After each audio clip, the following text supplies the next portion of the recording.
Yo, what's up everybody? Welcome back to the channel. In today's video, I'm gonna show you how to change a tire on your Range Rover Evoque. Check it out. These Range Rovers underneath the vehicle on all four corners is gonna have a jacking point. So underneath here on the vehicle, you'll see on the rocker panel underneath, there's where the metal's like pinch welded together and there's extra metal here. That's where they want your, and this metal here pinch welded together, that's where your factory jack or your floor jack is going to go. You see I got a flat in the front, so mine is set up in that metal. If yours was in the back, it'd be right here. And show you guys real quick over here. All right guys, show you real quick over here where the jack point is. See here how there's like a plastic guard thing here, and then here on the rocker panel it's all metal. That's where you want to put your jack. Now you can use a factory jack like this, or you can use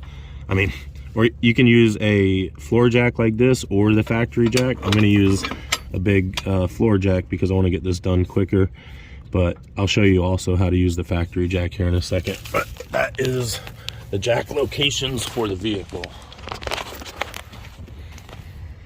All right, so you want to set the e-brake in this car. Open up your driver's side door. Just to the left of the steering wheel, you'll see this P button for parking brake. Go ahead and pull that. You can see here on the dash, the parking brake is set now. All right, so then open up your back luggage compartment, and you're probably gonna want to pull this stuff out and just kind of set it over to the side. Like so. And then you have your factory kit, right? This is your tire iron to get your lug nuts off. So if you're doing this by hand, you'd bring this over here, you'd put it on your lug nut like that, and then you would crank it counterclockwise, right?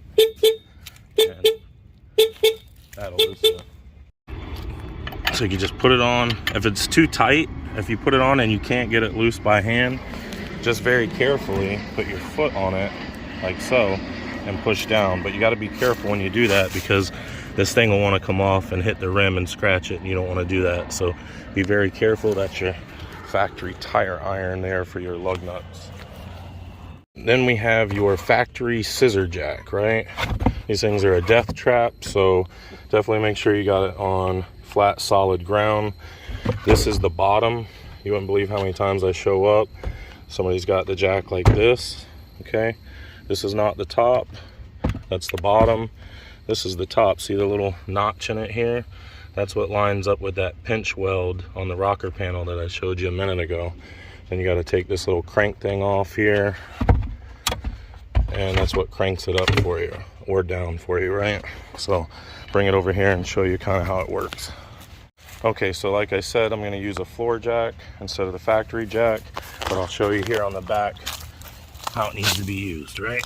So you take this little notch here, and you got to line it up with the notch under the vehicle like that, right? And then you crank it clockwise like so. See there, right? Do it by hand until it gets tight against the vehicle and the ground, right? And then once you have it tight, you can kind of come out and then start to crank it. But you can see what a pain in the butt these factory jacks are, especially if you're against a curb like this. But that's basically how it works. You crank it clockwise to go up, counterclockwise to come down, and yep, that's basically it for the factory jack stuff.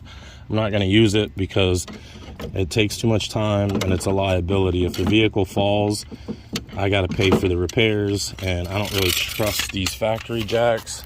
They're good for an emergency, but not if you're doing this for a living. So I'm going to put this back in the back here. Okay, also you may have locking lug nuts. The locking lug nut key would be here if you have locking lug nuts. The way you know you have locking lug nuts is if you look at all your lug nuts and they're identical, you do not have locking lug nuts. Like this one, it does not have them. Now if one is different than all of the others, that means you have locking lug nuts, and you need to find the key for it, which is usually here in the styrofoam kit. If it's not here, it'll be in the glove compartment up there. So check there for that if you need it. Go ahead and pull this up and just lift it out. Set it over here. And then your spare is going to be screwed in with this center plastic wing nut thing here. So you have to crank that counterclockwise and get that off as well. Just lift it and pull the spare out.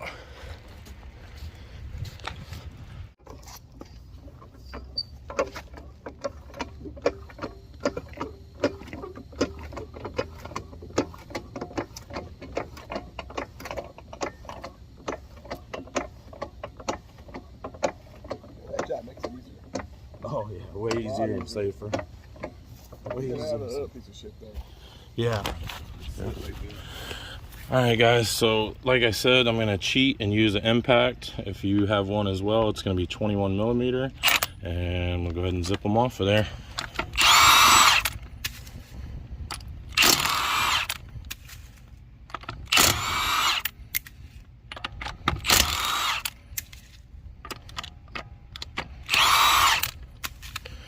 Alright, and what got us flat is we hit a curb.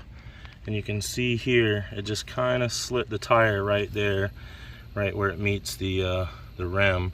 So typical of hitting a curb, you know, just pops the tire a little bit. So that's what happened with this one. See there. All right, go ahead and get our wheel off, out of the way, and we'll put our donut on here. Okay, so just lift it up. Set it on, take your lug nuts and hand tighten them on.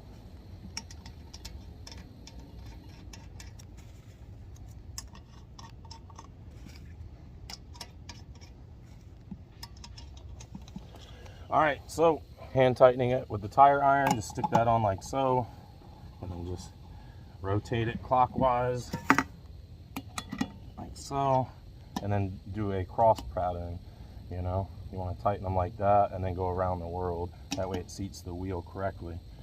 Let's tighten it down like that. As tight as you can get it. Like so. Put this on setting number 2. And we'll go ahead and tighten it down.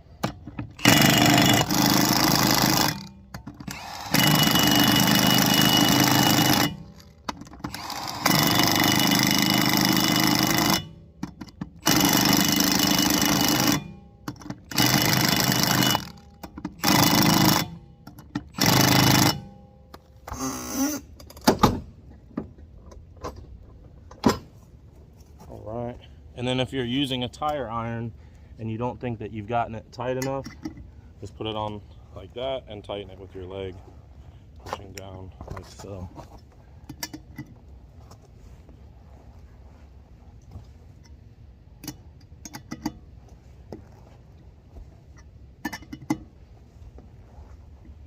Alright, so we got everything packed back up in the back here. As you can see, the full size does not fit into the luggage compartment completely flush as the spare does, but you can stack it up like so. And we got everything put back. We'll go ahead and hit the button to close it. Then we'll release our parking brake by pressing the button there. Alright guys, I hope you enjoyed the video. Don't forget to like and subscribe, drop me a comment, and that is how to change a tire on your Range Rover Evoque. See you guys on the next one. Bye.